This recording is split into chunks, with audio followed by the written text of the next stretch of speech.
All right, let's get into it. So we're going to be reacting and breaking down some of the trailers from the big event of State of Play that happened just this past week there. All the big games and announcements there. We're just going to be looking at some of these trailers. So I'm going to pull up the trailer for the John Wick game. That was an announcement there for that. And let's take a look at it. Let's go.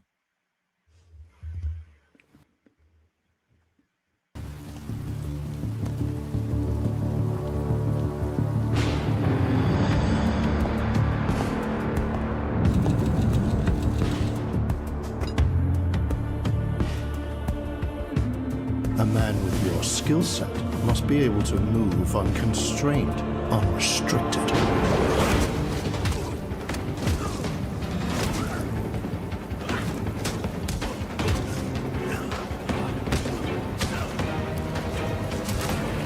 And I do hear that Keanu Reeves is playing the character, so he is back. He is playing the character there. They also say he did the mocap right for this as well. I think I heard that too. Yeah. Yeah, he's doing both, and I just want to say it's kind of amazing that that gamers have been asking for a John Wick game for years, but I'm just glad we finally are getting a big budget one. He must be versatile, capable, adaptable.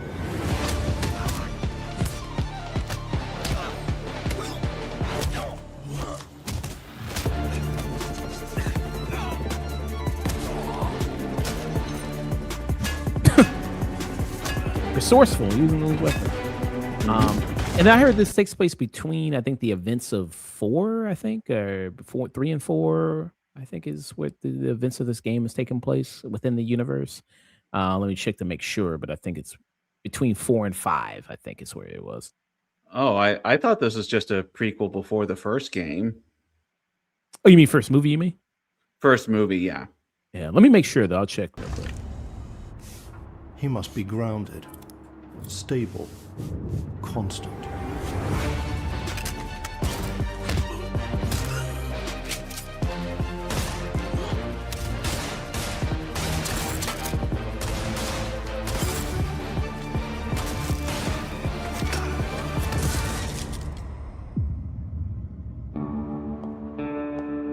I believe you are ready, sir.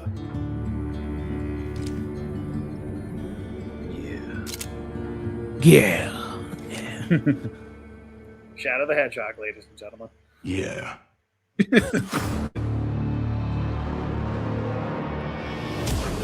So here, we actually seeing here is actual gameplay more It's than very Sifu-like, and I think that's probably the best choice you could make, to be honest. Right.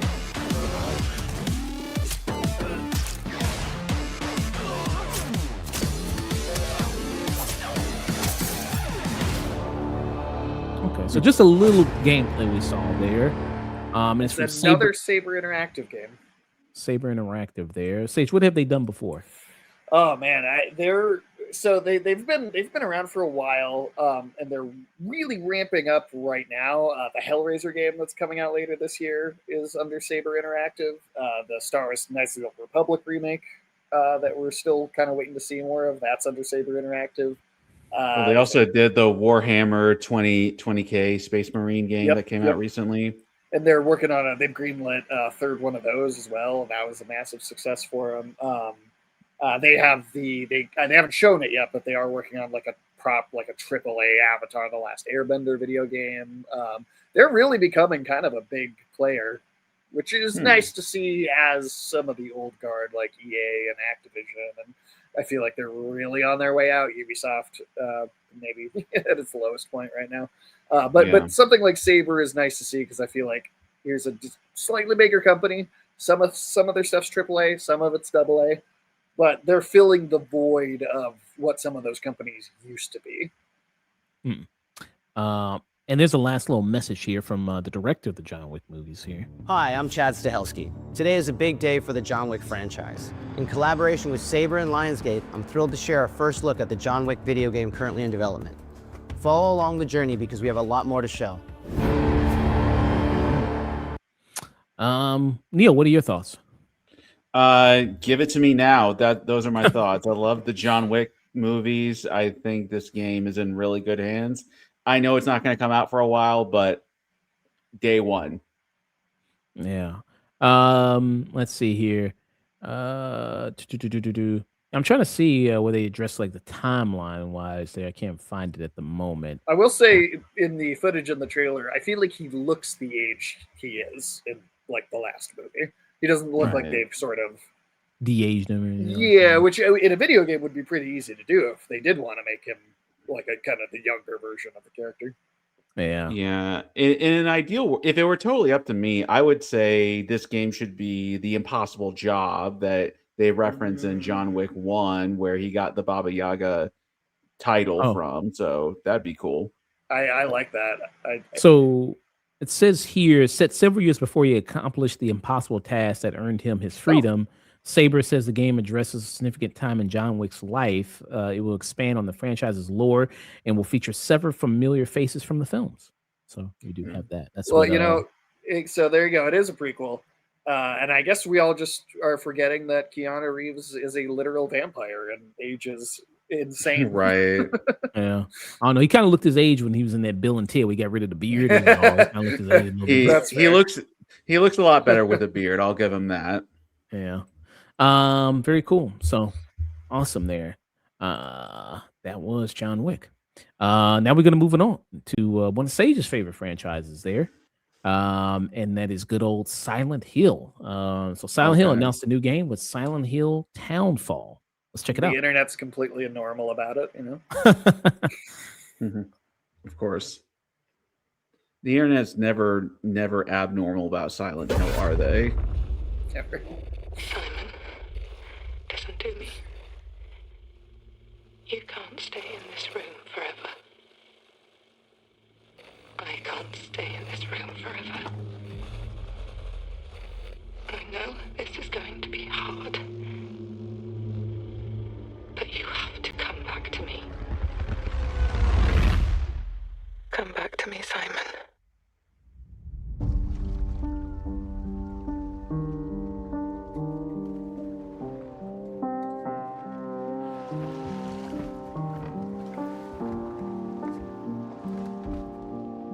He's already regretting his decision. He's like, man, fuck, I didn't want to go. Like, I could just stay back. Woke up in the water again. But this time it's different.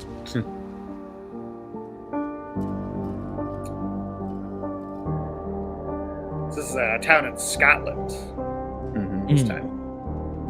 Okay. They're going global. They're going to much different places. Okay. Yeah, Silent Hill is no longer in the town of Trying Silent to fix Hill. what happened. But no matter what I do, You can't fix it. It doesn't let us change things. You did what you did.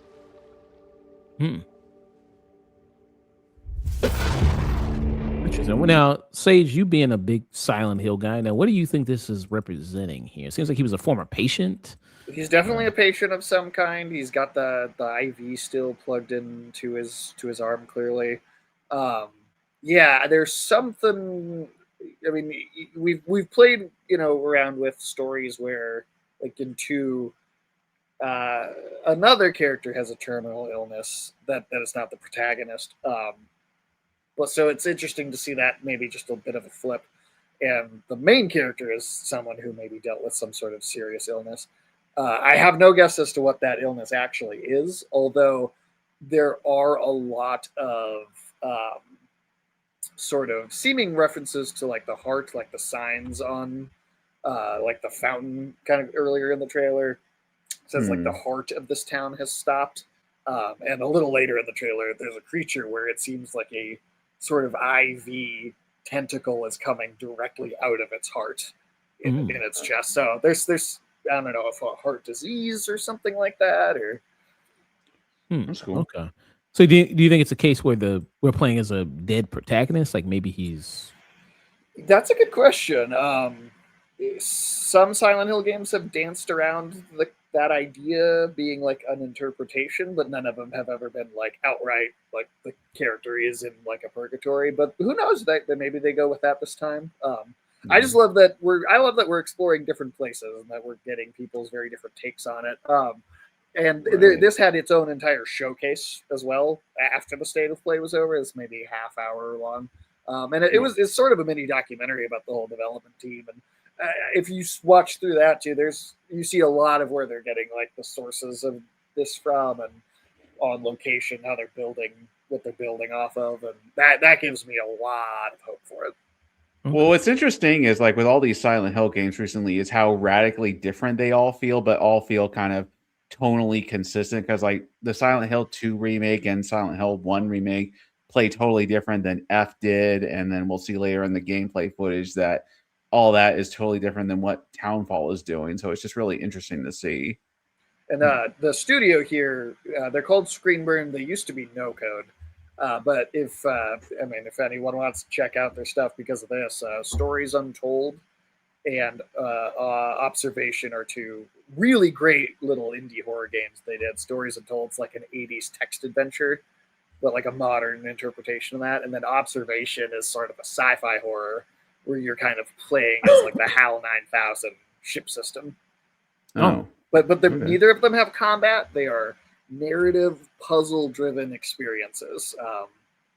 So and this does have some combat, you'll see, but I think this one is going to lean more heavily on the puzzle game side of things. So the premise of this game, so it says in 1996, Simon Ordell repeatedly finds himself waking up in the water next to the docks in the town of St. Amelia in Scotland. Simon must discover fragments of the past in order to understand his connection to the town. There we go.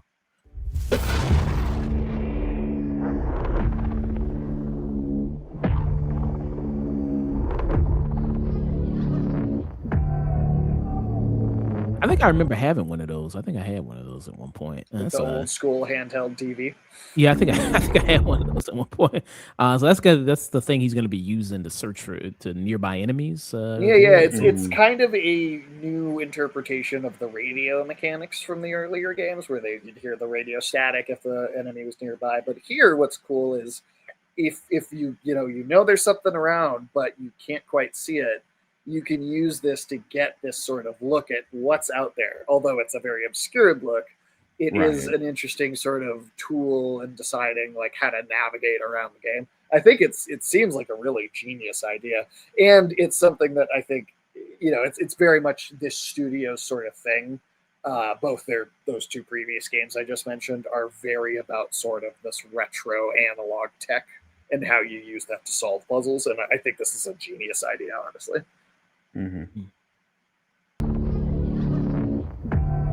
we see some of the enemy types right there.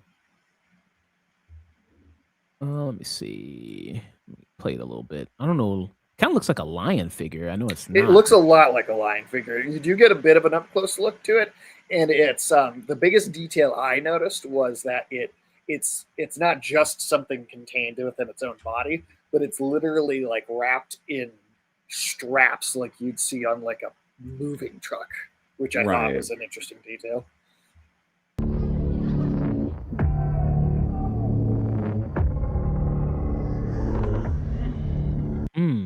And that looks like maybe him when he was sick, maybe? Yeah, possibly. Okay.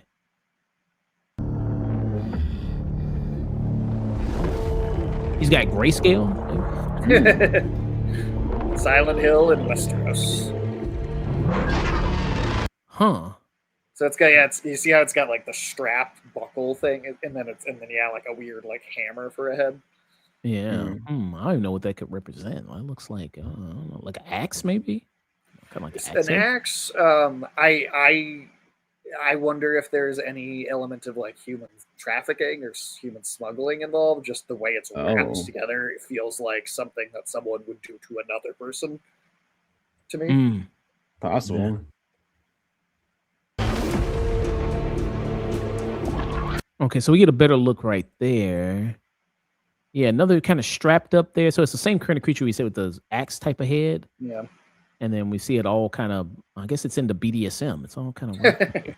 It's Hey, you got some Resident Evil Biohazard in my Silent Hill. and it's funny too because the Hellraiser game, which I think is like shockingly good looking.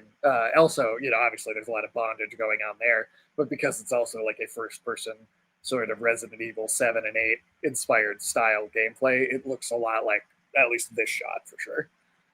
Okay.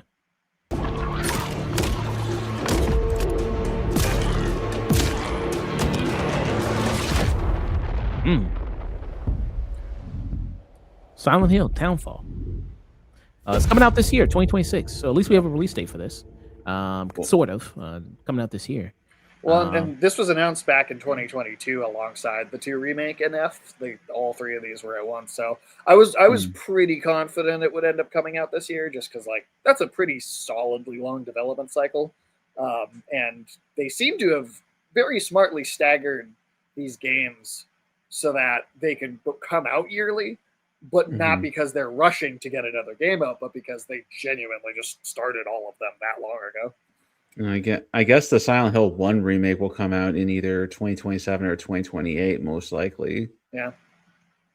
All right. Next one we got is the Marvel token there. They did a trailer for that. X-Men. Let's take a look at this.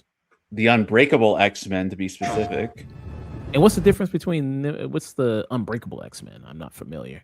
So as someone who is not a huge X-Men lore connoisseur, like from what I understand, the X-Men team all have like different names and lineups. Like the Uncanny X-Men are like the X-Men that you all think about when you think of the default X-Men, and Unbreakable X-Men is a lineup that was in the like 2000s era of the comic, so slightly different makeup of characters that you'll see later on.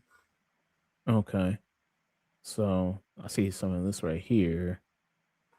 Okay, got that kind of going on. I don't know who is this supposed to be. I don't know who this guy is. I don't think that would be Proteus, because I don't think Proteus ever had like a stint as being a it's good guy. Gambit. That's Gambit, really? Oh, all right. I don't know that look for him, I guess. Okay, Yeah. Unbreakable X-Men Gambit. Okay. He looks more like a Proteus from the Ultimate Comics to me, but Okay, he's blind. Okay, so is Unbreakable X-Men like in the future or something? It's like in the future. Maybe. I mean, I gotta be honest. X-Men is one of those areas of comic lore I'm just extremely unfamiliar with in deep cuts, unfortunately. I know X-Men decently well, but the problem is X-Men lore is as complex and vast as the entire rest of the Marvel universe combined just by itself. That's kind of the impression I always get, is that X-Men are like so deep in their own stuff, they might as well be their own separate comic universe at this point. So even if you do know them well, it's like they're still probably still not going to know all of it. Yeah. Let's take a look at this trailer.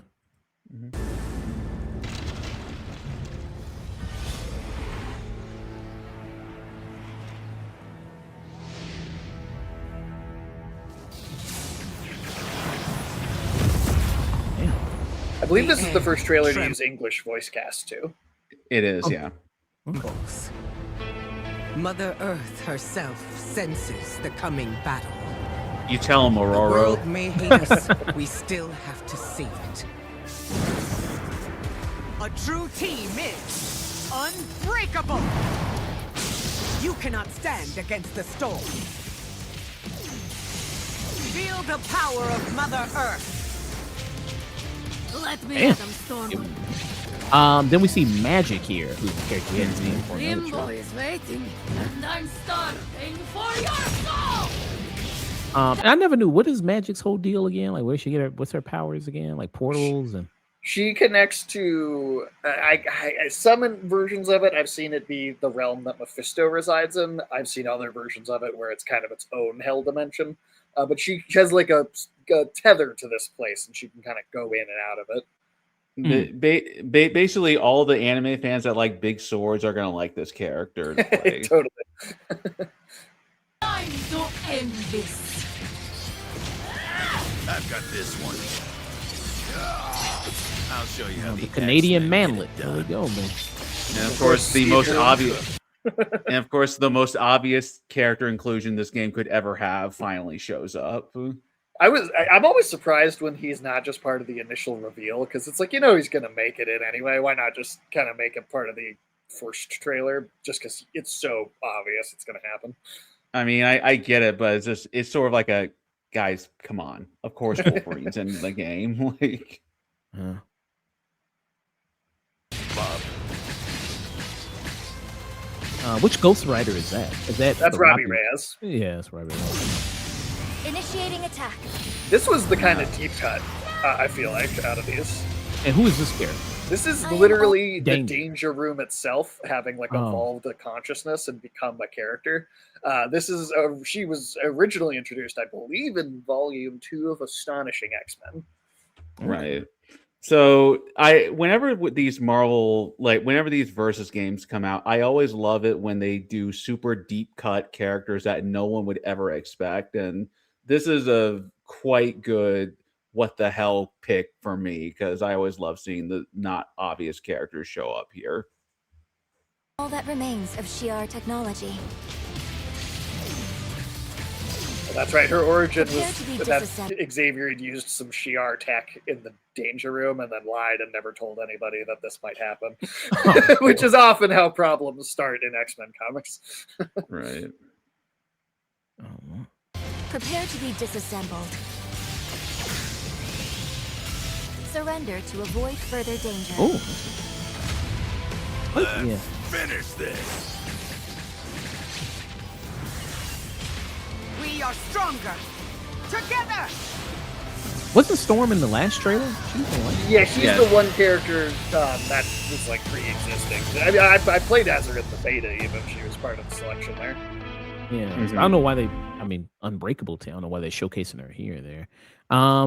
But so there's some different character costumes. That Doctor Doom one looks really nice. What is that? I like that one. If you see it, I don't know if I recognize that from a particular comic, but you got classic Captain America, classic Iron Man. You got Mohawk Storm, and then Spider-Man PlayStation costume.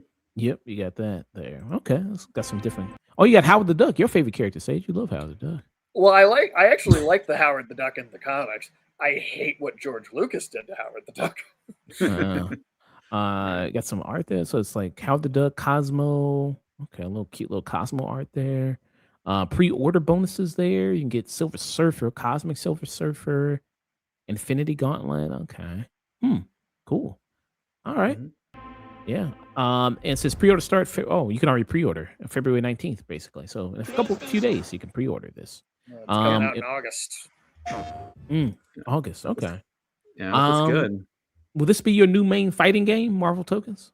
For me, for sure. I mean, not only is it a Marvel property, which I'm something I'm a fan of already, but I absolutely loved the Dragon Ball FighterZ game that Arc System Works did back in 2018. And I'm not even a huge Dragon Ball fan. I'm more a fan of the games than the anime itself. But you strip the branding of Dragon Ball off of that game, and just mechanically, I think it is one of the best designed fighting games I've ever played. And so, both being a property I like, and just knowing that studio has the skill to design a game of that quality, I think this 100% becomes my main fighting game. Yeah, this will definitely enter the rotation with Street Fighter 6 for me, because I always prefer 2D games to 3D ones, and Marvel Tokon just seems like a really fun, flashy game, and it's got the chops to be a good mechanic game. So I look forward to it. And you know what else is great about it is the Marvel vs. Capcom franchise is not what it once was, and this feels like it's picking that slack up too. I only have one request, Arxis. Please put Blade in the game. I don't care how you do it. Just put Blade in the starting roster. Yeah, they got to do Blade. Blade. Yeah. Any word on that Blade game? What's happening with it? Any word? You're talking about the one from the Dishonored team. No, I don't think they haven't shown anything. Great studio. I mean, I really like what they've done and what their output has been. Nothing since that reveal.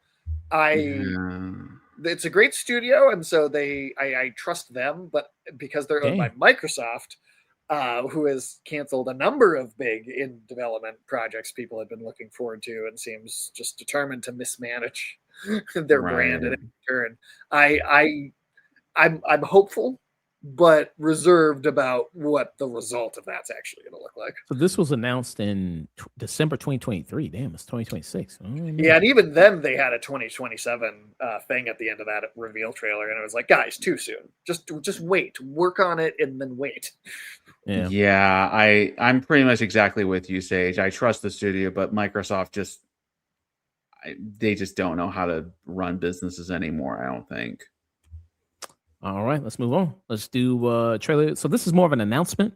So no real footage got shown, but just an announcement there. But we had a great person announce it. So let's do this. This is the God of War remake trilogy announcement by Kratos himself. Well, one of the Kratoses, TC Carson there. Let's take a look.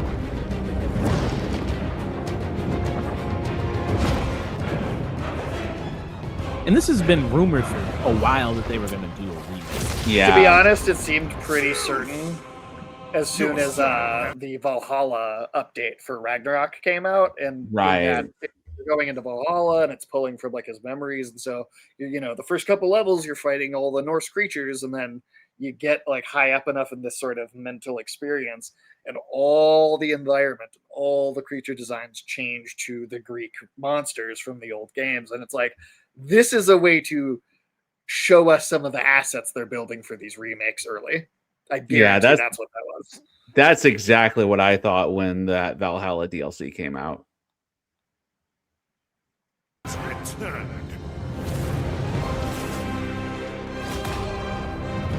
So I assume they're going to bring back TC Carson for the remake trilogy. They're going to bring him back. Yeah, 100%. Okay.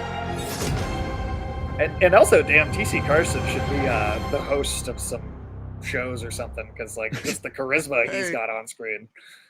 Yeah. He's the host of Game Awards over Jeff Keighley next year. Actually, yeah, get him involved there. I like that. I like that outfit. I like it. Perfect for winter. Going skiing and slopes. Right. Yeah, perfect. No, he's going to the Olympics this week. Yeah, he going to Winter Olympics. Yeah. Nice. Hey, what's happening, fam? It is OGTC, the original God of War. How y'all doing today? I'm so glad you're hanging out, and I want you to know, as we close out this last few months of the God of War's 20th anniversary, I'm thrilled to bring you some exciting he's news 67 about the years old. series Wow. today. I know, right? Whoa. Wow. And excited to finally confirm that the Greek trilogy remake is now in development. Yeah, man. I know. Sit down. Infectious excitement. This project is still in the early stages, so it'll be a minute before we get back to share another update, right? But I'm telling you. So what do you think that means? Maybe like 2029, 2028? What do you think? I think 8 or 9 could be when it comes out, but based on the language used and that it was all announced together like this, it seems like it's kind of like how the Max Payne remake is going to be 1+2 as like one bigger game. It seems like they're making one game that encapsulates the trilogy rather than these separate releases. So that's even more of a reason for it to take a few years. Yeah, I think 2028 is probably a reasonable expectation, but that just depends on how extensive of a remake are we talking about here? Like, are we talking like a Last of Us Part 1 thing where they took the bones of the game that already existed and just like gave it a big old graphics update? Or are we like building it from the ground up like Resident Evil 2 and 3 style? Like, personally, I think it's going to be more like a Last of Us Part 1 type remake rather than the Resident Evil ones. But yeah, I think that's probably the case. It's interesting. I think because they're going to do it as like a package. It sounds like, right? And I think it might be different structures applied to different games, because 3 has aged very little, I think. Like, just in terms of what it looks like and the presentation and all that. But then 1, on the other side, like, there's some gameplay changes I want from 1. I don't. There's stuff I want to be restructured and changed. And I mean, that final boss fight with Ares, it's kind of mid, to be honest. The platforming stuff when you're climbing out of Hades in the 3rd act of the game, I also think is kind of obnoxious and not that well put together. Really, what I want is for God of War 1 to be remade to feel more like God of War 3. I think 3 should be the blueprint of how 1 and 2 are updated, rather than, say, trying to make them more like maybe like the newer ones. I don't want them to be in the new style. I want them to be in the old style. But I think they should make 3 the sort of standard that they bring the other two. The 2. Man, it's been forever since I played this. Whoa, I completely agree about that assessment about 3 should be the blueprint. The main change I would want for 1 is just like all across the board, the puzzles in 1 are just all kind of obnoxious and tedious. So just make all of them less tiresome to do. Yeah. Looking at you, block puzzle and the Cliffs of Madness. You could some of them you could cut entirely, honestly, over even reworking them. But yeah, no, you're totally right. Yeah, the only other big one they'd have to do is the sacrifice puzzle. I remember that one just being tedious. So just make that one not tedious, please. Yeah. All right, let's continue. I'm telling you, next time we come back, we coming with something big, baby. Yeah. So, closing, I want to say thank you. Thank you all for your patience. You've been waiting. So thank you for your patience. But most of all, I want to thank you all for supporting this God of War franchise all these years. Appreciate you. Peace. That man is a treasure. He really is. Yeah. You just tell how excited he is to be involved again. Yeah. Yeah. I'm surprised they didn't show it because at the end he does his Kratos voice at the end. I think the trailer, then this one didn't have that. Yeah, it ended slightly differently. The version of that video during the show, he leads into another announcement. So yeah. But let's check this out. So since we're already talking about God of War, might as well talk about Sons of Sparta, which is already released but they announced this. But this is already out right now. One guy's not very happy about that. But he hasn't been happy in 20 years. But it's called God of War Sons of Sparta. Let's take a look at this trailer here.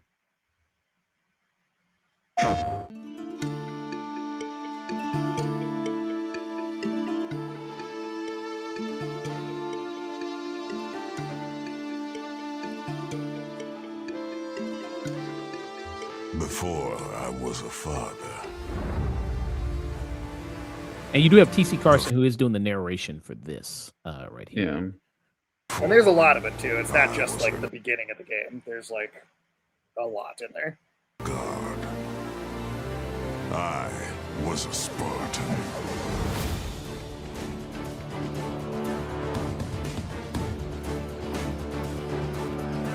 Spartans! Our duty is to Sparta. Fear is a reaction. Courage is a decision. Press your attack! Don't relent! Never on our backs! Never left behind! Always united!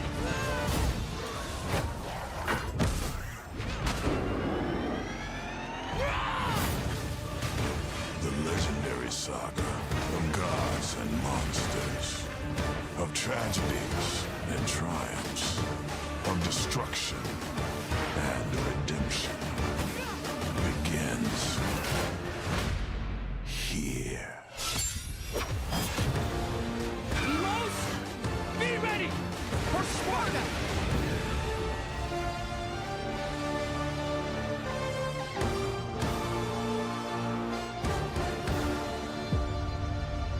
So it's already out right now for people if they want to try it. It's $30. Sage, he's played a little bit of it. Yeah, but a couple hours. But so the person who's upset about this game, so you have the creator of God of War, David Jaffe here. So I'll read some of the stuff that he said about it before I get you guys' thoughts on this. So David Jaffe here, who's the OG, he's the one that created God of War, Kratos, all the thing there. before they took it in a new direction there. So it says here, God of War creator David Jesse has slammed the series' new side-scrolling spinoff Sons of Sparta for being boring and an insult to both the fans of the series and its original creative team here. So yeah, He said that about both the Norse games too. Just to include that. He says here, this is the kind of game I've always wanted in terms of a 2.5D God of War, super into it. But this to me is not what I was talking about. I bought this game. It's a $30 game. I don't like it. I don't recommend it. Jaffe began before turning his attention to the executives at Sony who decided to greenlight this project. He said, I wanted to make a video more about what they were thinking. Like, what the fuck were they thinking? It's not a bad game by any means. It's fine. It controls decently. But to me, the more fascinating part of this is, why is this in existence? I don't understand there. And I think I watched some of his video there. This is the part where I want to comment on. He says, let's just make some generic fucking kid. It's like we're watching a kid's WB TV show or something. It's probably some bullshit writer going, oh, people want to know why, how did people become this way? No one cares. It's a dumb idea. Fans wanted something like blasphemous in terms of it's violent, it's bloody, it's serious. It has the tone of the early God of War games. So you gotta get that. So that's what he's Boy, Dave Jaffe is a guy that just loves to hear himself complain about shit, doesn't he? Yes, he does. I'm not going to tell David how to run his professional business, but like, being the professional whiner is not a good way to get yourself far in professional life. This is probably why Sony doesn't work with him anymore. Do you see? So you don't see any of his points maybe with this? With well, I've played a bit of the game now, and I'll say a couple things about it. One, this is clearly an indie studio that had a pitch for a spinoff to try just a little something different. It's not like a big AAA game. Two, it is framed, and that's part of why you have TC Carson narrating. It's the framing device is it's a story he's telling Calliope. Mm-hmm. And so, as far as complaining about the tone, it's not violent enough. It doesn't have an M rating. It's not bloody enough. I think it justifies the tone being a little different because it's a story he's telling his very young daughter. I think that works fairly well. Three, even just as far as I am right now, I'll tell you right now, it does make with Calliope's fate, I think, a little sadder because, you know, in the original games, it's something you learn after the fact. It's, you know, tortured flashbacks, it's backstory that's developed. And I do think that having just a little bit of a direct interaction with her adds a lot. You got that in the Chains of Olympus game on the PSP as well, which I think has some really strong moments in it. And then I would just say it is like a cheap, you know, $30 for a new game. It is a indie project. It's trying something a little different. I think I see at least a lot of people go online after basically every big Sony reveal and go like, ugh, another AAA movie like immersive cinematic film imitator. Right. God, won't they ever experiment? And then the trailer comes out of something like, hey, we wanted to experiment and try something different. People are like, oh, why doesn't it look like my AAA movie game? it rings a little bit like people not knowing what they want to me. Now, that's not to say you have to like the game either. You could totally probably come up with some legitimate reasons for not being into it. But it does seem like a lot of very knee-jerk, like, oh, this isn't what I expect it to be. And I think, you know, it's different. It is a different thing. And to be honest, I've actually was saying this. I hope after the Norse games were over, I was like, oh, if they go to Egypt next, I hope it's like another different gameplay style again. And so it's kind of exactly what I want. If you're going to keep making God of War games, you need to experiment and change style. That's why the Norse games are as big and successful as they are. God of War Ascension, the prequel released after 3, proved that the formula of that gameplay was wearing thin. So what did they need to do? Switch it up and do something else. I think this is another example of that. Whether you like the execution, yeah, you know, that's up for debate. But to say that, why would they greenlight this? It's like, well, to make the franchise healthy and not repetitive. That's why. Well, and plus, God of War is PlayStation's biggest original IP. Is one of PlayStation's biggest original IPs at this point. So it makes total sense. But just piggybacking off of one thing you said, hot take, if they go to Egypt, do a new protagonist. I want to see what a God of War game without Kratos as the lead looks like. I think that'd be interesting. I have my personal theory about what I think they might do, but Yeah, we'll see. Personally, I think Atreus goes to Egypt to look for the giants. Kratos gets pulled into a conflict in the Celtic mythology because of a crime that Mimir is accused of, and you have two separate plots in two separate places. What if Atreus goes to Celtic mythology and he becomes sort of like a Robin Hood type figure in that? Totally possible too. Yeah, absolutely.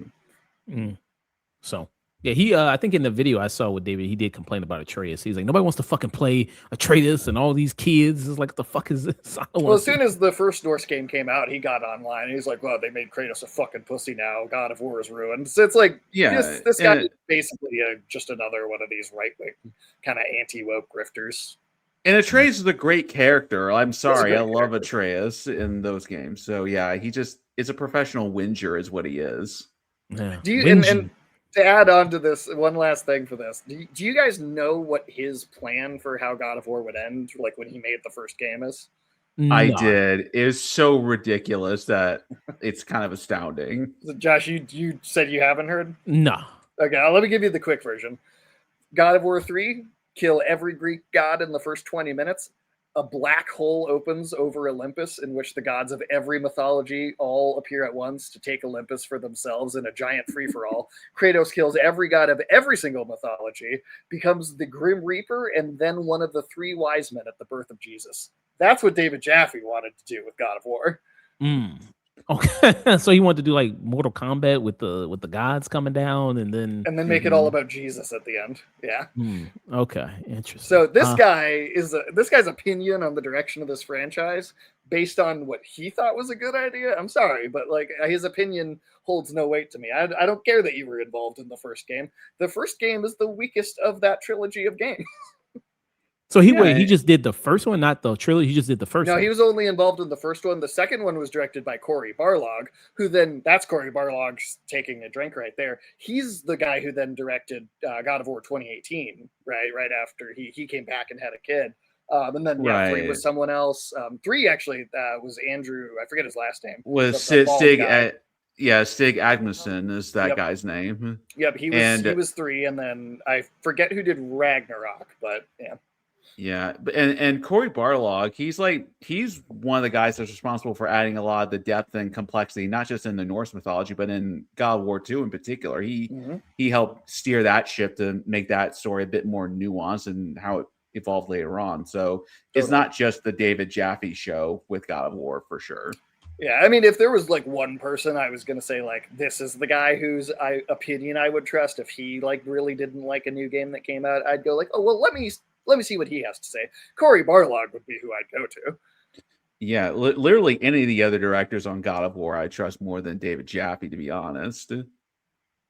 And Norse mythology, where Kratos kind of gets to journey to all these other locations. And, it kind of sounds like a toy, but you'd have like Egyptian Kratos and Norse Kratos, and he kills Thor and takes the hammer. And I always love the idea that the reason we have the Sphinx in Egypt is he has used the Medusa head to freeze this creature out in the desert, which ultimately ends up being what the Sphinx is.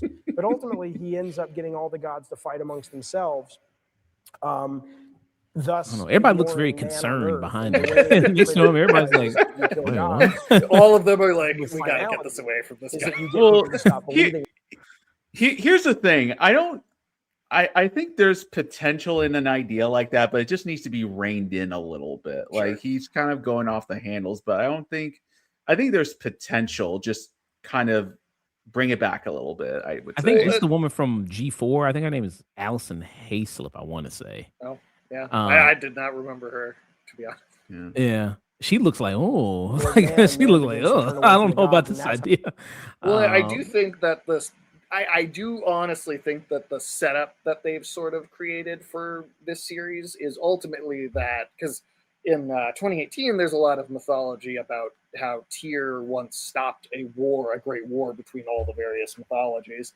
And I think if you were going to take Kratos' character, because the Valhalla DLC, I think in particular, felt like that could be the last time you see him. Like that felt like a very good character growth based ending.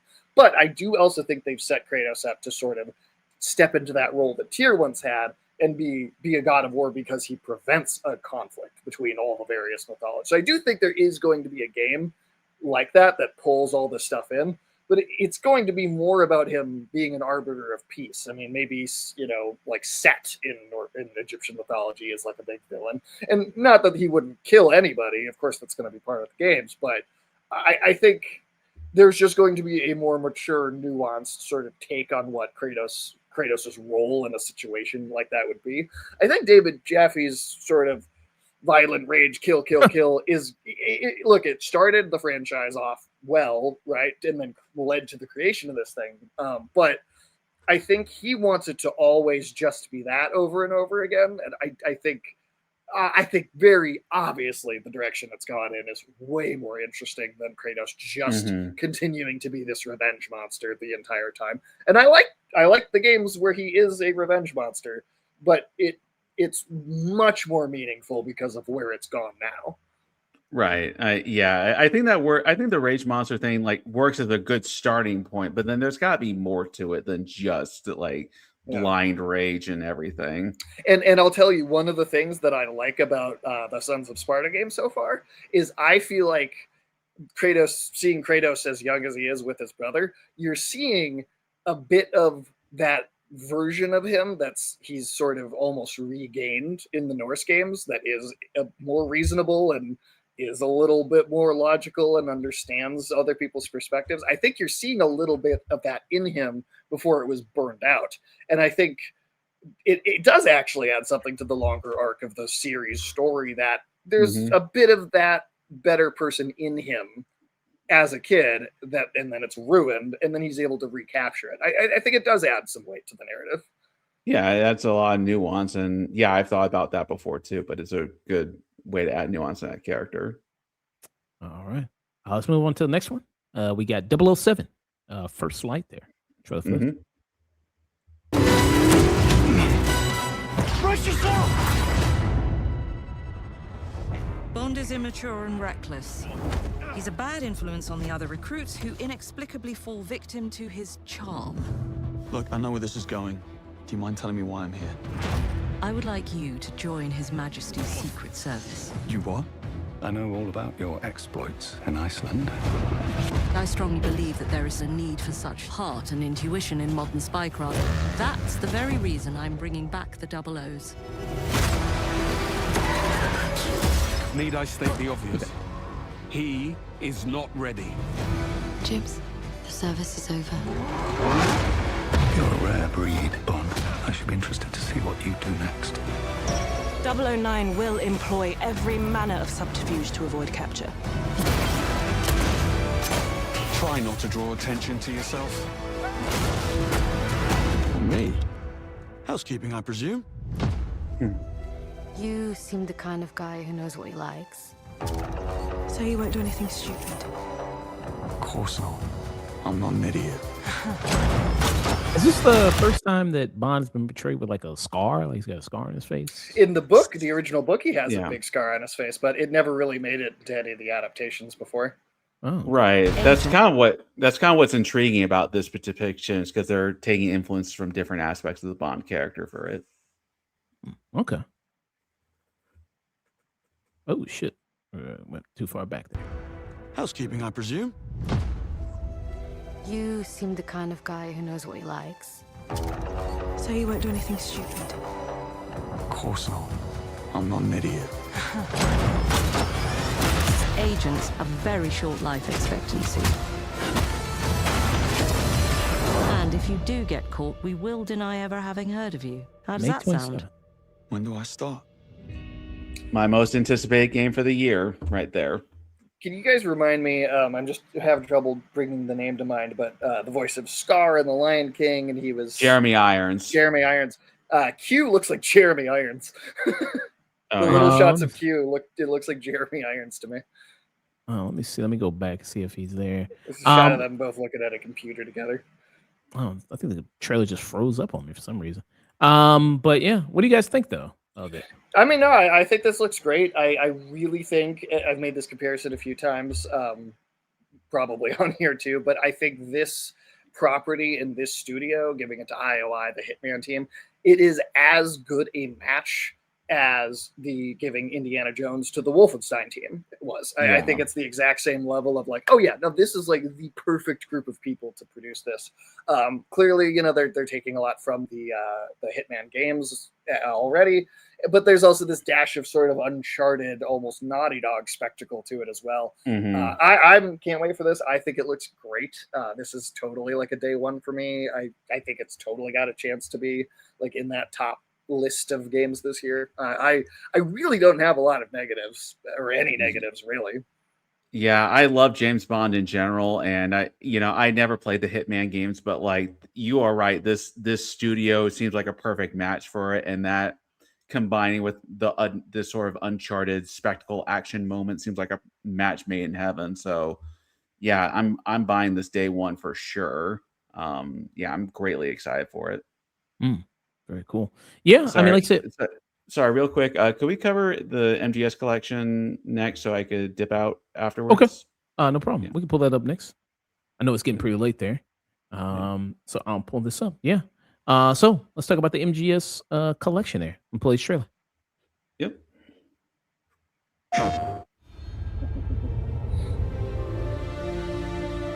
I flipped out so much at this.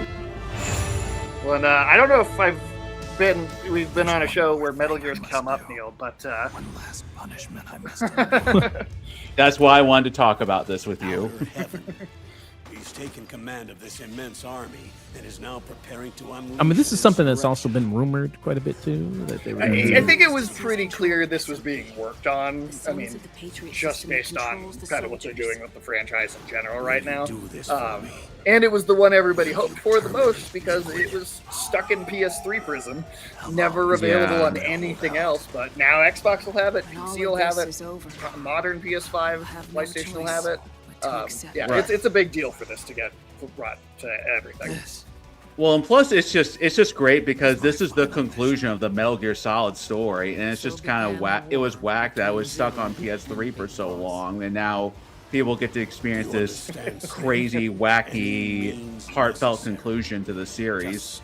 That Mountain Snake lore always makes me laugh every time I see it. I mean, this game is all kinds of combinations of like wacky and goofy, but also really sincere. So I can't wait to re-experience it again. And I, just this last year, we streamed 1, 2, and 3. All on my Twitch channel, and my co-hosts, one in particular, didn't know anything about Metal Gear, so it was a very nice, fun front row seat to someone's like completely fresh reaction to all the bizarre stuff. And I was like, well, we have to stop. We can't do 4, and now we can do 4. I'm so excited. Perfect. So they're doing Metal Gear Solid 4 and Peace Walkers here. Peace Walker as well. Yeah. Peace Walker came out after 4 and sort of was a return to the Big Boss timeline. So it goes 3 Portable Ops, Peace Walker, 5, the 2 parts of 5. So it's also cool to see Peace Walker. Peace Walker wasn't as trapped. Like you could play it on PC. If you have a 360 version of the HD collection, you can play Peace Walker. You couldn't play it on a modern PlayStation, so it'll be really nice for that. But and then this collection's also including Ghost Babel, which was I believe Game Boy Color did, in not canon sequel to the original 2 8-bit games. That was like a diverging timeline instead of Metal Gear Solid 1, but it was on the Game Boy Color. Yeah, because like Metal Gear Solid 2 is where like the canon of the series totally gets like cemented with the Patriots and everything. So Ghost Babel is sort of like a weird offshoot, but. Yeah, when I saw the announcement that 4 was finally getting ported, I was just like, that made my day because I love 4 in all of its like warts and all. So I'm just so glad it's back on modern platforms. Awesome. Hell yeah. No, could not be more excited either, man. It's a really, really nice day as a Metal Gear fan to finally see this. Very good stuff. Neil, before you head out, let me know where you can find what you got going, what you got coming up, man. All right. Well, everyone can find me at Daftneal, DAFTNEAL on Threads, Instagram, Blue Sky, and Letterboxd, and the PlayStation Network. I'm currently playing Yakuza Kiwami 3. It's a really good game so far, and I will happily tell more people about it when I get further in. But I'm glad. Thanks for having me on the show today, and I hope everyone here has a good night and good week ahead. Take care, Neil. Thank you. All right. Have a good Bye. one. You still able to run through these last trailers with me here, Sage? Oh yeah, I'm good for however long it takes. All right, let's do Resident Evil Requiem. Let's cue up this and let's do this. There's a few interesting pieces of information I think you can glean from this trailer that are not outright like discussed too. Nice. All right, and this is like the 4th trailer. They've released a lot of trailers for this. Yeah, this will be the. I mean, there will be a launch trailer like on launch day, but I think this is the last trailer, like the last like new big trailer before it releases. Gotcha.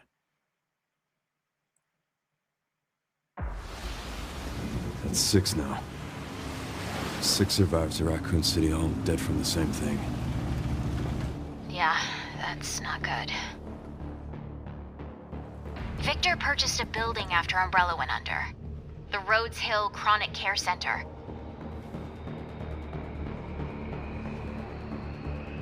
Good old Leon, who they did confirm is infected in this game.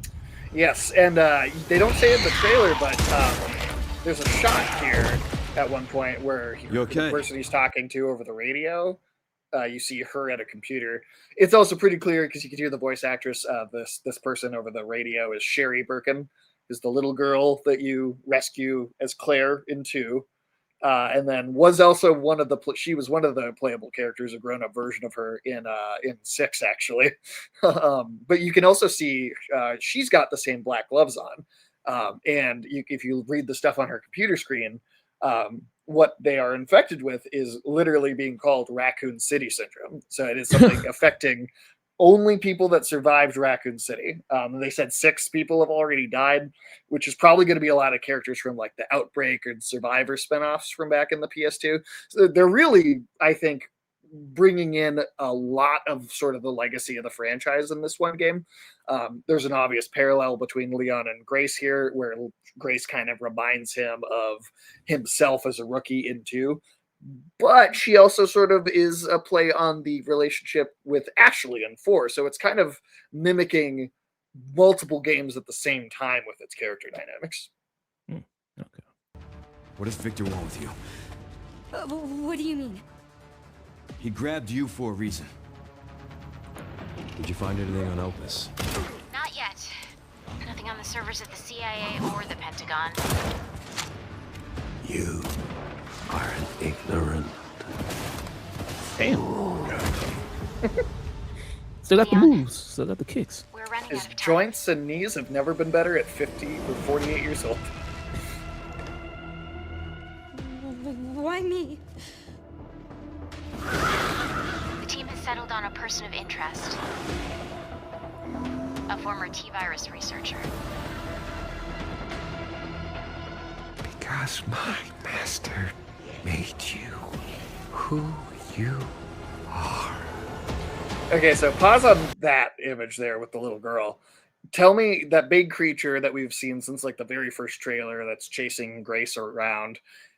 Tell me if that doesn't look like that little girl with the long stringy hair and then the nightgown, except it's mutated and so it's oversized. But like, does that not look like the same thing to you?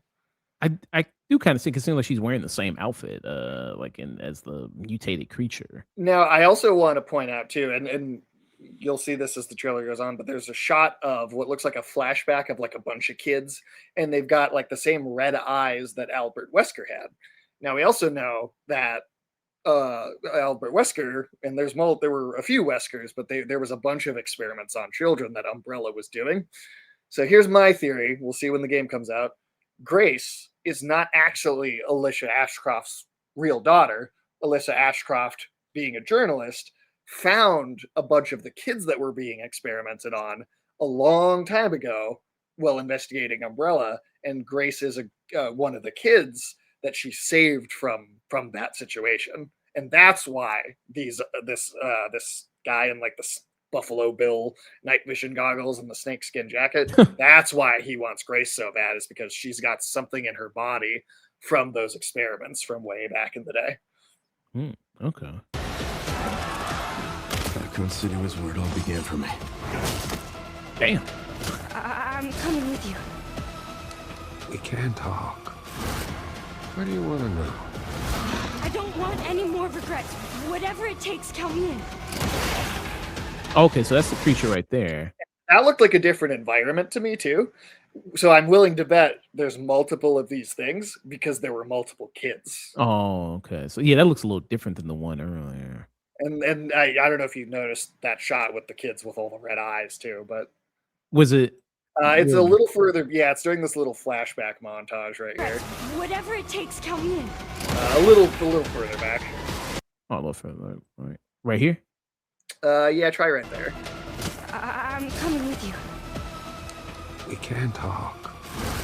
Yeah, right here. Oh yeah. Okay. And that like red glowing eyes is exactly what Albert Wesker looks like at the peak of his mutations in like 5. Okay. They all have that same gown on. I don't want any more regrets. Whatever it takes, count me in. Seems like there's moments where there's a lot of action in it. Well, it's 50-50. Okay. So the Leon stuff would be more the action stuff, and then the stuff with her would be more stealth. Yeah, yeah. It's basically like the Grace half of the game there. is very much like 2 and 1 and 7, and then the Leon half is sort of that 4 style gameplay. Yeah. And that's the woman on the computer you mentioned with the black gloves. Yep. And It's been I a while believe that since is you've been back Sherry there. Birkin. Okay. I am positive about that. Yeah. And he actually like looks kind of scared being back there, which I think is, a little more vulnerable than you're used to the Leon being for sure. Yeah. And you're working. I mean, I guess it's best not to. Well, I guess you can still do the pre-order for digital, but it's best not to pre-order true. if you want the physical, because that's. That seems very hard to get now. So it probably I'm gonna just have to do digital version, but whatever. Yeah, somebody ordered the physical and they're not getting until like March 17th or something. So you're like, they must be having trouble with the number of orders or something, because that's kind of nuts. But hey, I mean, I'm not too surprised. It seems like Resident Evil's a big franchise. This seems like a big legacy sequel. They're pulling from elements. I feel like from the whole series. I mean, I think there's, this trailer is the first time we've even really seen gameplay or cutscene of Leon actually being in Raccoon City, and that's a tiny little fragment. All the footage in all these trailers has been other locations from the beginning of the game. I feel like we've barely seen what this game actually is. Like, I feel like they're really holding a lot of stuff, especially that very first reveal trailer, because it's a bunch of footage of like the destroyed ruins of Raccoon City, and there's like a bunch of different voices all saying lines, and they're all different voices. And I feel like that's a bunch of characters from the other games, who specifically is hard to say, but I think Leon is not the only character from the series history that we're going to see. There's even a voice in that first trailer that I swear sounds like the Carlos character from 3. And because it's like anybody that survived Raccoon City seems at risk of coming down and being sick with this thing. I mean, that's Jill, that's Claire. Obviously, Sherry's here. Chris was not in Raccoon City during all that, so he might be an exception here. But it is a lot of the legacy of Ada. Ada has to be in here somewhere. I feel like that's crazy if she's not. I feel like it's a big legacy sequel. The rumor for years before this was even revealed was that this was going to be the final game to have like a number in it, and then once this is out, we might see more remakes, and the new games are going to be more spin-off like, and maybe not have characters come back from the old games, be a little more experimental. So if this is sort of the word Requiem, I think we're clearly setting it up to be Leon's last game. This is going to be a big landmark game in this franchise, if they pull it off, at least, for sure. Highly anticipated game coming out in a couple weeks. Like I said, you can pre-order it now. Maybe best if you do digital right now. So I'm not get to play it for a couple months otherwise. Yeah. So or maybe if you got the money, maybe people want to do both. You can order digital and you can buy the physical release and wait for it there. So if you get the money to do if I have to do digital up front, I will wait until it's on one of those like buy 2 get 1 free sales in like 4 years to get a physical copy. All right. This was I surprised you put this on the list. This surprised me. So this is a trailer for the Star Wars Galactic Racer. Mm. So there's one big thing that puts this on this list for me. I'm not a big racing game guy, and outside of KOTOR and Andor, I'd say KOTOR and Andor are like the two Star Wars things I do really love. I'm not that big a Star Wars guy outside of those two things, though. But there's a big key component here. One of the few racing games I've ever been a big fan of is the Burnout games, because I feel like it's more about crashing than it is about racing a lot of the time. And the like destruction physics, I always felt like was a sight to behold. This is being made by those Burnout developers, and I think you can tell in the gameplay that they show here that like the high octane sort of crash-a-thon element of it is carrying over at least a little bit, and that's what has me interested. Let's take a look. Welcome to the Galactic League. Since you're here, why not take part in a friendly exhibition race?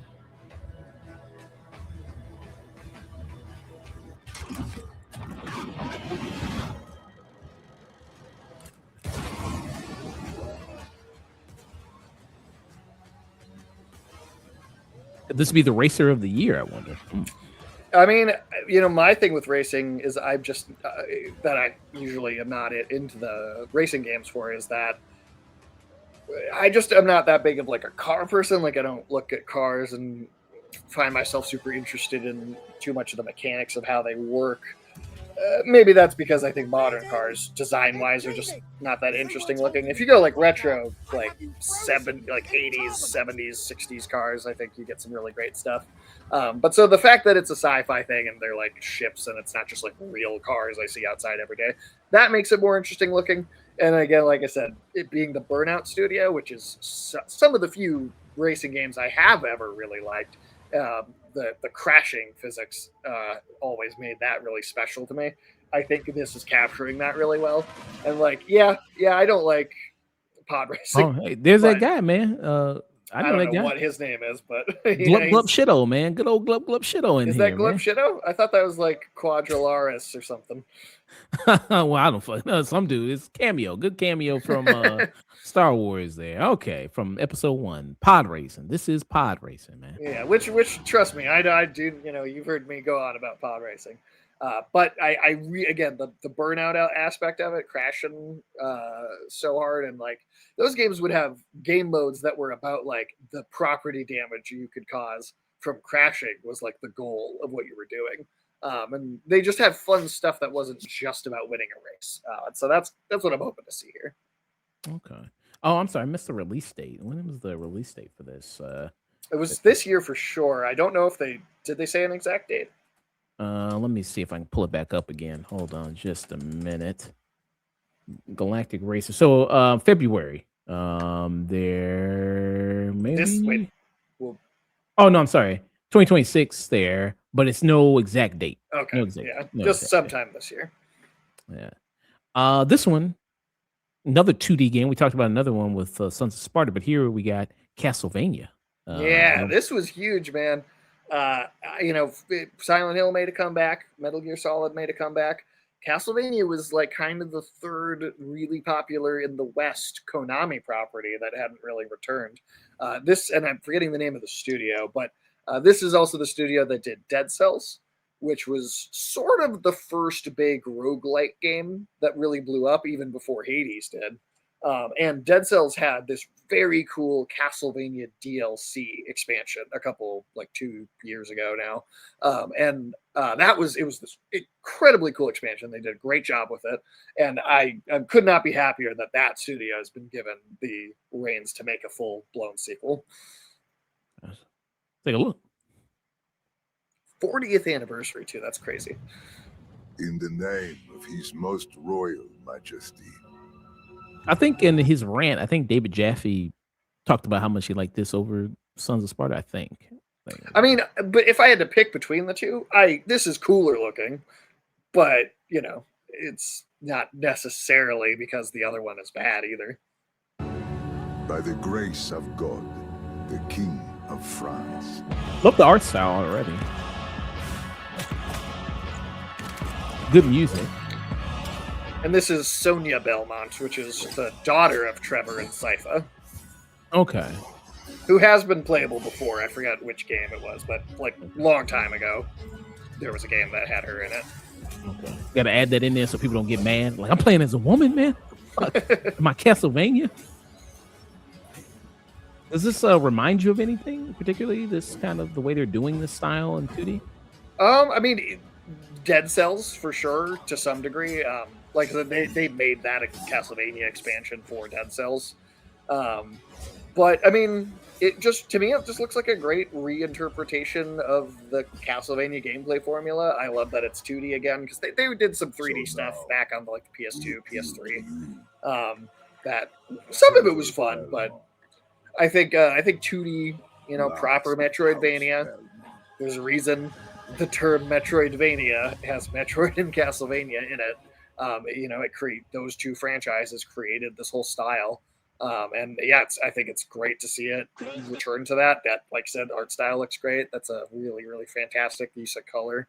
And it's supposed to come out this year. And they said as well, this is only the first game.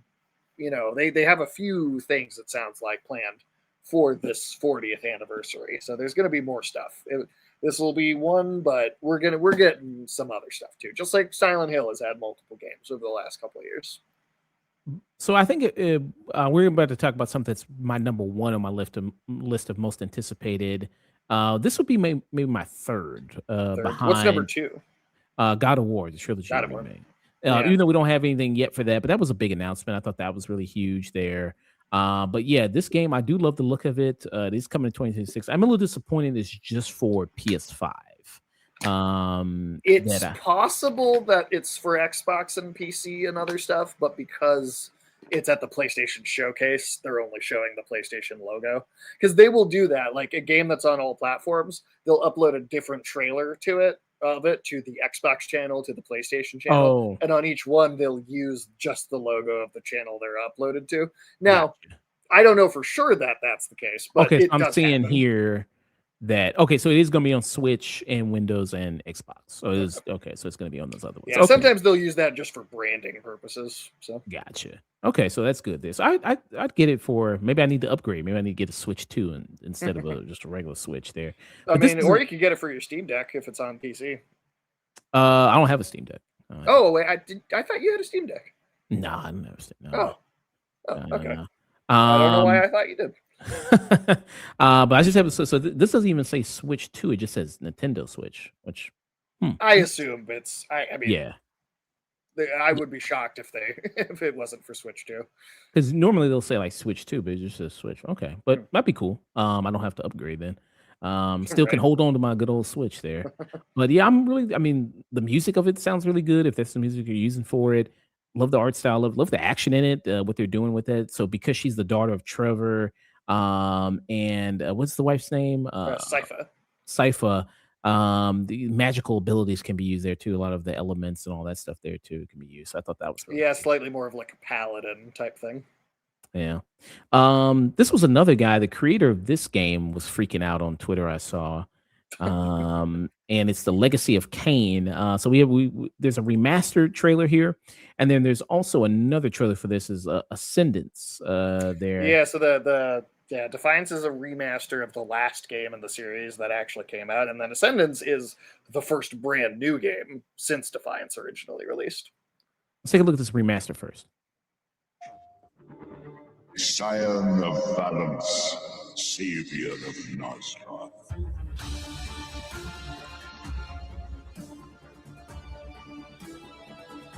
Force choking him, huh? Have you ever played any of the Legacy of Kain games? I have not. So, big thing to know, this was kind of Amy Hennig's big thing before doing Uncharted. Oh, okay. So she was super involved, and not in, I don't think every single release in the series, but at least broadly as like a franchise, her name usually comes up in conversation about it. It's got some really great writing, very cool sort of Shakespearean dark vampire epic stuff. Really good stuff. I think it'd be up your alley. I mean, especially if you like, you like games like God of War or Devil May Cry, that sort of action style. There's a few of them, and some of them are slightly different gameplay structures. But yeah, I definitely think it would be a franchise you'd be interested in. So are you going to get it? It's available March 3rd, so pretty soon. I definitely want to. And one of the things that's cool about this remaster is there was another game in development after the Defiance that was canceled. And this remaster is going to come with basically the demo of that canceled game that never came out. And so it'll be like a sort of a very interesting behind the scenes look at what almost could have been. So before I pull up the trailer for Ascendance there, let me show you what I was talking about. So this creator, I feel like he was on something here. I bet he was on something. I wonder if you've seen it as well. I don't think I have. Let me see. I saw the David Jaffe stuff, but I haven't seen this. So the guy's name is Dennis Dyack is his name. Okay. Dennis Dyack.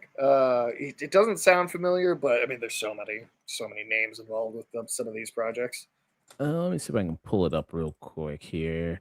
But yeah, so let me see here. But yeah, he had something to say. Oh, okay, so this is it right here. So this is what he was saying. So he's in a thread right here. And then this is it started with so this guy named Graham Days, he's quote tweeting him here. And the tweet that he's quoting says, "This is what happens when developers lose sight of the fact they work for gamers. Developers need to keep activism out of gaming." And I think he's okay. So this is a person here talking about modern games. He's talking about he's got a photo of Ragnarok. Yeah, Angerbroda from Ragnarok, Okay. Last of Us 2 Abby, Ghost of Yote, the lead character from that, and then the upcoming game. I forgot the name of that upcoming game. Intergalactic: The Heretic Prophet. Intergalactic Heretic. Okay, so you got that. So then this person quote tweeting him saying, 3 of the 4 games you believe that have lost sight of what works for gamers are award-winning and have sold millions of platforms they're on. They're successful because of the quality of the team and what they know what works for gamers. And then this guy replies, he says, awards mean nothing, and they would have sold millions more if they had avoided activism and appealed to what gamers want. Despite previous success, most, if not all, of these series are now on life support. Activism is poison. Even though didn't Ghost of Yote just outsell Ghost of Yeah, it totally outsold the first one and has like done, or at least outpaced it for how long it's been out for sure. But it's done extremely well. And like, I mean, again, anytime anyone says this, it's just because X person is in this game and I don't like them. That's what they're saying. That's all they're saying. So the guy goes on to so God of War is on life support, really? Ghost of Yote, which has surpassed its predecessor in sales, or we just said that. Life support, really? Last of Us, are you willfully blind?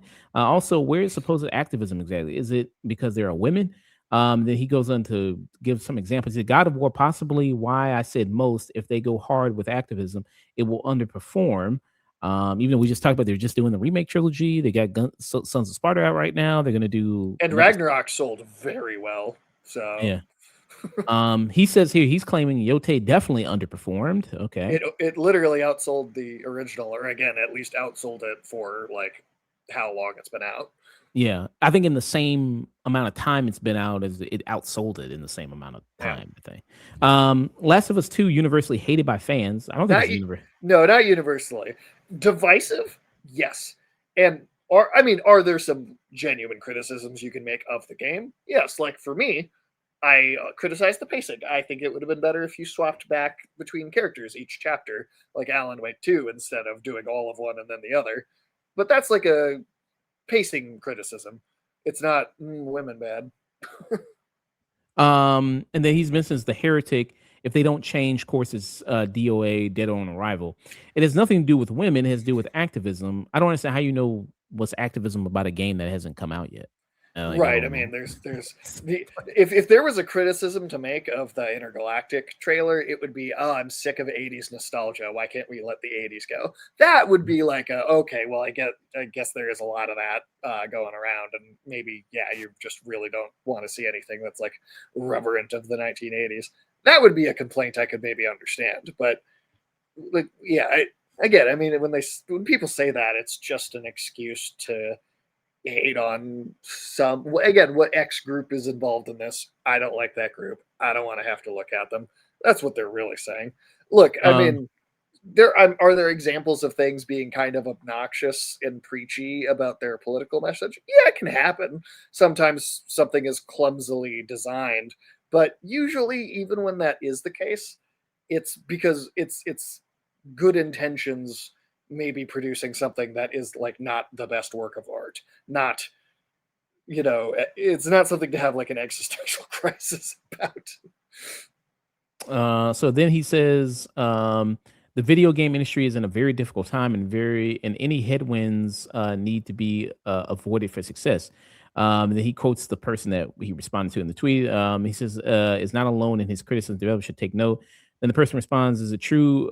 It is true." And then Yorch Torch Games there, it says, "Is not alone in his views. He's surrounded by other incel grifters who believe gamers are a stereotype. And if this is the side you go with, you will find that I'm not the only one that pushes back on your traditional thoughts. Best of luck, Dennis." There you go. So there you go. You got that kind of going on.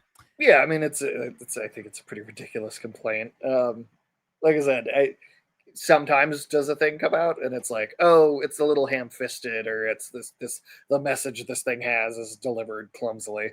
Yeah, that happens with things, but like, is that a personal attack on you? I don't think it is, and it's not that big a deal. And usually when that's the case, if something like that is actually kind of obnoxious, it usually doesn't perform that well. Like if it's genuinely obnoxious, it usually doesn't sell very well. All of those examples are things that have sold extremely well, or in the case of Intergalactic, is not even close to being out, and he's going off of like a minute-long teaser that doesn't tell you anything about what the game is really, other than that there's some nostalgia for the 80s in it. Let's take a look at this Ascendance trailer and take a look at that. All right. Oh shit. Okay. Sure. The moment his wings were revealed, Nosgoth trembled. Got a fresh upgrade with the cutscenes there. Okay.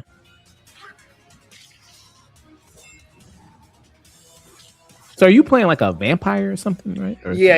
You're throughout the franchise you play as Kane, who is the one with the white skin that you're seeing in all this stuff, and then Raziel is the character you saw with like the blue skin and like the red scarf around his face. And yeah, you play as one of the two of them in each one, and they're both like vampires, and it gets very deep into like real epic fantasy vampire stuff, like lots of different powers, and in warring stuff going on between like vampire courts against other vampire lords, and like it's a lot of very cool. There's a lot of really cool stuff in there. It's a great mythology. So March 31st is so that's when it's coming out. So two games in that franchise in 1 month. I might check it out. Given the price, I might kind of check it out there with it. But yeah, okay. Project Windless. Well, that's another one we got coming up here. So we almost closed. Did you see the trailer for this one at all? I did Have not. you seen this? This is weird. Okay. Well, let's take a look here.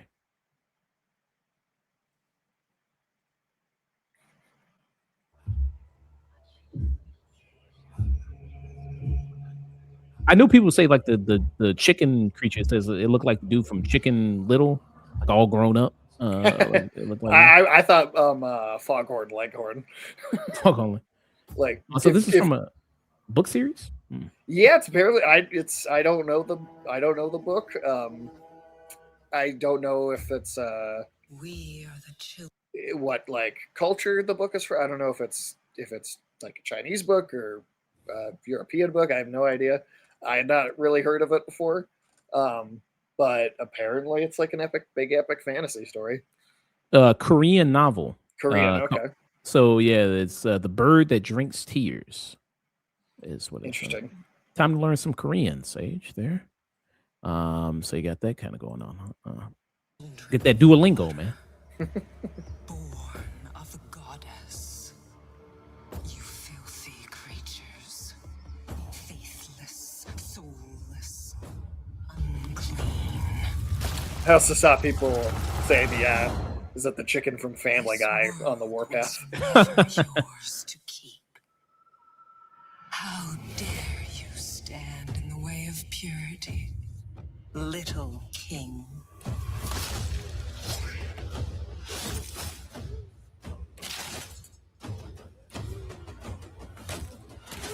Man, this chicken ain't messing around. No, he's not.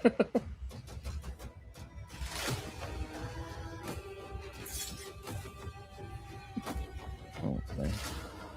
Koreans do love their chicken, so they do love their chicken. It feels like more of like an old school God of War hack and slash, but with maybe a bit of the modern sort of Black Myth Wukong way of interpreting fantasy. Yeah, very Black Myth Wukong-ish. Yeah, I can see that. Especially with all the mythology stuff. Like you get Korean mythology in this. Okay.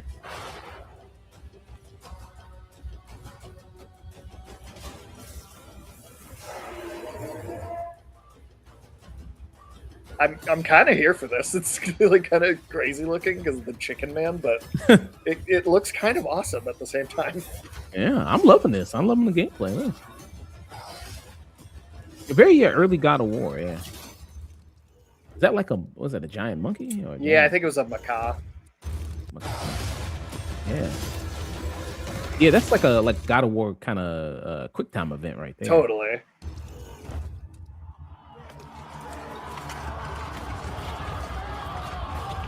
Maybe the trilogy remake team needs to look at this trailer and.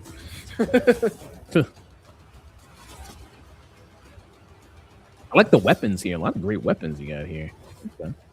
And this kind of size of the crowds of enemies is kind of cool too.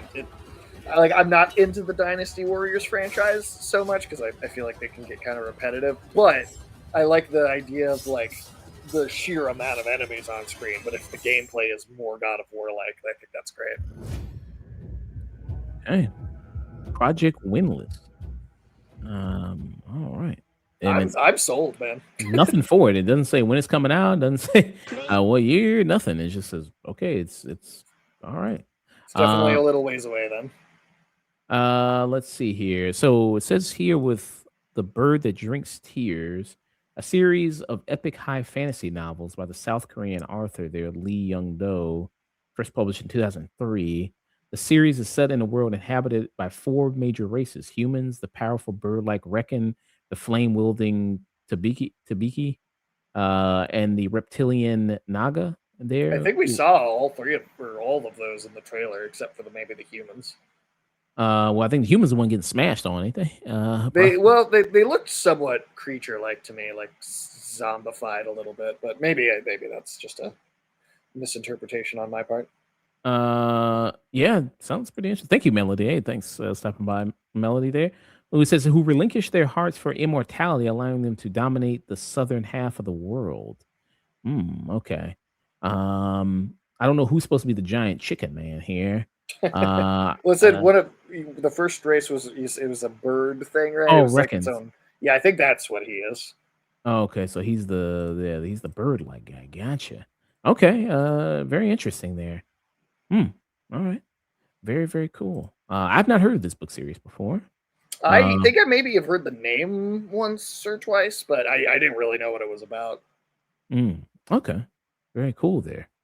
Yeah, I'm interested. I'm interested in this. This is on my list of most things I'm anticipated for from watching the state of play. So I am interested in this. All right, and we got that one. So 2 more trailers, and we'll be heading out. We're close to one. That's my favorite one of the show. I know which one you're talking about, and it was definitely my number one too. All right, we're gonna talk about Darwin's Paradox. Let's do it.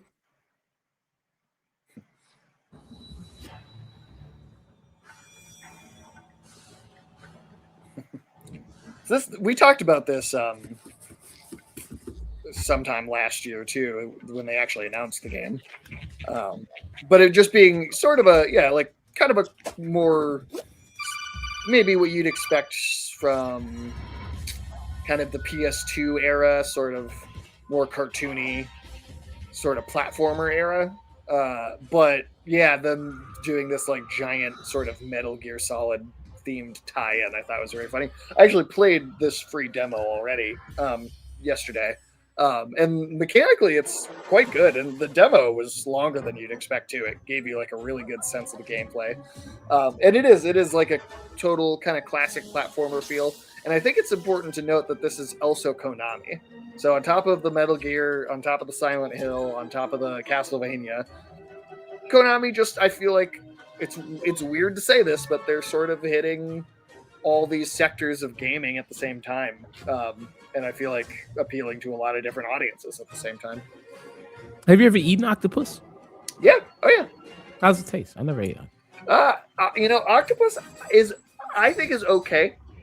It can be a little on the chewy side. But squid I think is really great. Squid is really good. They taste very different from each other, but like in calamari, like good squid, delicious. Octopus, I'm okay on it. I probably wouldn't order it unless I like see like something like real crazy sounding, and I'm like, oh, I gotta try it. But, okay. Ever ate it like this before or no? No, I've not eaten it like that. Oh wow. I think they said that was a real octopus, right? Was it? I don't know if I knew that. Yeah. Did you just actually eat that on camera? Jesus. Yeah. There is places in the world where it's this crazy shit that I would never do. There's a few food stories like this I'm sure you've probably heard over the years, but I forget where, but they eat like the live octopus and it's like wrapped on a stick and it's alive. And if you eat it even just slightly the wrong way, its suction cups will stick to your throat and you will choke to death. Like you will die if you don't eat it exactly the right way. It's like when people eat like the puffer fish, where if like the chef cuts it the wrong way, the poison will kill you if you eat it. And it's like what? There's no food dish that is worth, like. Is it supposed to taste that good? I mean, I'm sure the people that do it would say yes, but come on. Yeah. But whose eggs are those when people eat what's that food called? The little what's it called? Okay, like caviar? Caviar, yeah. Yeah, it's like fish eggs. Fish eggs, yeah. I've had the opportunity to try caviar once, and I thought it was fucking disgusting. You get that sophisticated palate, man. That's the problem, man. Yeah, it's not even that actually. If you look into the history of caviar, it was originally something poor people ate because it was just something they could get a hold of for food, and they didn't have a lot of options. And then it became something that rich people ate because they were able to cut poor people off from a food source. So that's the only reason it is now this like rich person food. It was like straight up the opposite at one point, and it just became a status thing. It's always tasted fucking disgusting. Oh, okay. I never had that either. But Darwin's Paradox. Would you get it? Yeah, honestly, after playing the demo, I thought it was a lot of fun. It's only going to be like $24 too. It's like super cheap indie game. I mean, I guess it's not indie because it's Konami, but like, again, I'm just, I think it's important to include it with all the other stuff they announced, just because like for a company that pissed like everyone off for 10 years and didn't make any games for like 10 years, at least in the West, it is just wild to see the turnaround that they've had over these last few years. And I think a game that I do, again, genuinely had a lot of fun with that demo. I would encourage, it's a free demo. I'd totally encourage people to check it out. If you've ever enjoyed any platformer, try it at least. But yeah, I think this looks delightful, honestly. Cool. All right. So last trailer. Here we go. This is the thing I was most excited about tonight. It is Control Resonant. This is the second trailer for the game. And there's one big thing I want to point out in the trailer early on. It's only one thing, but I think it's kind of a big reveal that You see it, and they're not telling you it's a big reveal, but I think it is. Yeah. Oh, that's fucking cool right there. Jesus, what the hell is that? That's fucking cool. Yeah, the giant like face. This is one of those that you could go frame by frame, honestly. Yeah, like, oh, that's fucking Yeah, cool. so that's so and there's some like descriptions and press release stuff you can read as well. But big new Remedyverse lore terminology. The word resonant is referring to individuals that seem to have been human, but came into contact with some sort of paranatural force and were mutated into like a really powerful creature. So this is definitely one of those. This is a resonant. I think Hartman in Control might retroactively have been considered a resonant. We'll see. And then there's another resonant in this like montage here. It's big and fiery. I don't know if you were able to pause when you see a big fiery creature, but I have a big theory about that. All right, let's go. So just let me know. I'll probably if I don't catch it. But yeah, this is really cool. The hair and everything like that. Yeah, that's really nice. I don't know who that's supposed to be. I don't know if you recognize. I have no idea. I don't know because with Remedy, you never know. It could be something that ties into an existing piece of mythology, or it could be a whole new bridge to a new crazy thing. It's honestly hard to tell. Yeah, maybe it's his mother. I don't know. Maybe he's fighting some mommy issues there. Well, I mean, if you remember in Control, there was a lot of stuff you read about what happened to Jesse and Dylan when they were kids, and they opened that projector slide, and there was a creature called the Not Mother that was turning the children into weird, deformed monkey creatures. And we only read about that. You never see it. And it sounded pretty disturbing the way it's described, but we didn't get a look at any of that. So maybe some of that comes up in this game. All right. Also seeing just like the different sorts of things he can turn his weapon into, like a whip. That's just really cool. Castlevania, something out of that. Yeah. Belmont over here. And also, if you notice in that shot right there, because it seemed like, oh, you'll fight Kisses like regular enemies, right? Those actually, to me, I might have pointed this out in the first trailer, but some of these creatures, they actually look like kind of like Hartman, where they're the whole idea of a being that's stretched between the hiss and the darkness, and their bodies are more like tendrily and like literally stretched out. So I actually think, like, yeah, being stretched, whereas Hartman was just a single individual creature, I think a common enemy type might be that same mutation that's the combination of the two things. Interesting. Okay. There's some mold stuff too. Oh, what's that? Like that? Oh, let me go back. That's mold, and then that I'm guessing that's got to do with the astral plane, the realm that the board is in. Yeah, yeah. So there we go. So this thing, okay, big fire monster. It's got like pipes in its back. I think this is Director Northmore. Okay. Because if you remember in Control, right? Well, one Director Northmore, you read about how something happened to him because he overcharged on being connected to too many paranatural objects, right? Too many objects of power or whatever. And one of the first things you do in that game, like once you've lifted that initial lockdown, you go down to the maintenance sector to help Ati. And what he needs you to do is to fix the coolant pumps for the NSC power converter. Did you ever wonder what NSC stood for? NSC. No, I never thought about it. What is that? Northmore Sarcophagus Containment. Because if you actually go like that big power thing that's basically powering everything at that FBC, you actually go up to that thing and you look at the monitors, you can see the heat signature of a human body inside the whole thing. And it's clearly Director Northmore. And I think this is what Northmore, I think because everything got out, I think this is what Northmore turned into. So this is like a big lore thing that was laid down in the first game that I think we're seeing right here. I mean, it definitely looks very dangerous, yeah. And this boss fight, this seems like this is a boss fight. It looks really amazing. And of course, that ties into the whole talking furnace thing that then you deal with in like FBC Firebreak too. Zoe, I see the spotlights. And you're getting closer. Listen, I know I saw some people complaining about some of the dialogue in the game. They said I think it's fine. It's just banter between a character you're interacting with. Now, I will say, the whole like there is a complaint of AAA game dialogue. I do understand. It came up in God of War Ragnarok for me, where you walk into a room and like Atreus immediately is like, "Hey, you should try hitting that," and I'm like, "Well, let me figure it out for myself." A little, like, you know, if after 5 minutes I can't figure out what to do, then I'd like the NPC to say something. But I don't want like the second I walk into a room for me to be told exactly. Like I'd like to kind of explore a little bit, but I don't think that's what's happening here. I don't think that's the same thing at all.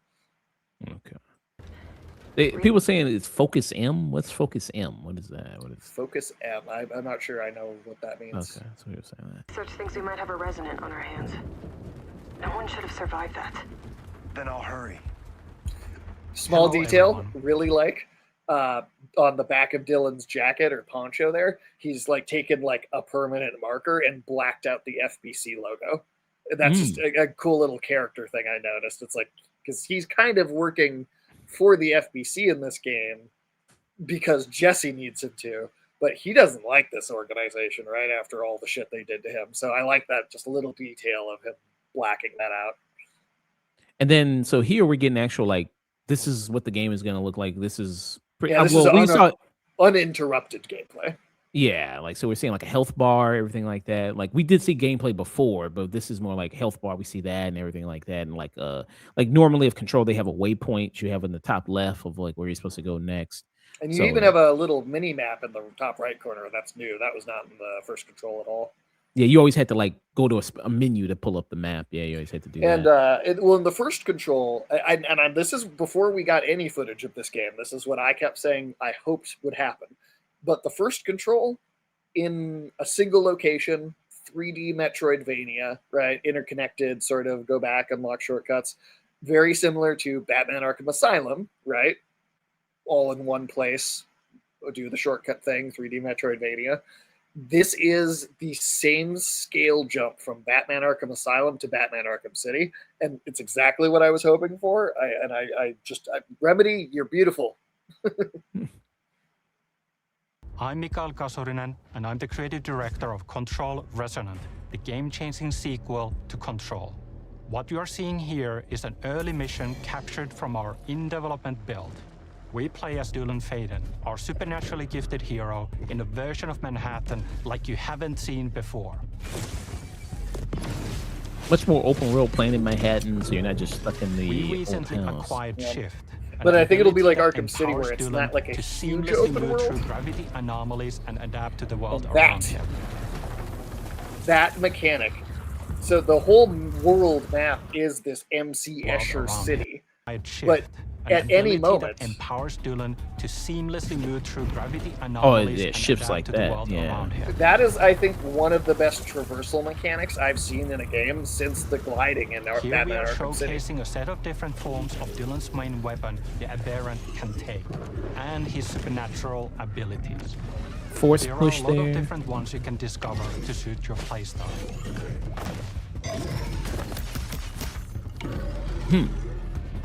Like, it really is sort of a Combat, character we action encourage you game, to like play Devil May Cry. aggressively, balancing between melee attacks and abilities.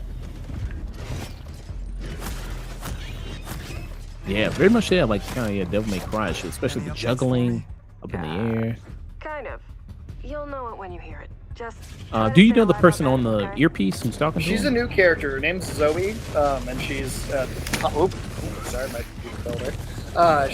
Zoe. She's a new character. She is a member of the FBC. I'm assuming she's someone that, like, say, Kieran Estevez in Alan Wake 2 is someone that was outside the oldest house during the lockdown, and that's why we haven't met her before. And also, look at this boss. Like, that looks fucking crazy. It's like the jellyfish from the Matrix almost floating around, shooting lasers at you. Damn. I'm just in awe of this game. The way the shifting the world thing, man, like, that is such a, I feel like that's a game-changing mechanic to throw in here. I think I hear something. I know where the resonant is, Zoe. I'll call you back. Resonants are the dominant threat in what's our most ambitious game to date. We can't wait to share it with you later in 2026. And I think this actually might be the same being as the half a head, the big half a head you saw. Because if you see, it's got the mask is covering that portion of its face. So I'm thinking it's like a multi-stage boss where eventually that's what it turns into. I'd be interested if it was. Yeah, coming to it. So still no exact date, but It's 2020, supposed to be this year. So supposed to be this year. You said maybe quarter 2. that's what Remedy's internal projections when they did their like investment meeting a couple of weeks ago said. So I think there's definitely a possibility that we're getting it in like June. June. Okay, so not super far. Okay. But that was everything. State of play.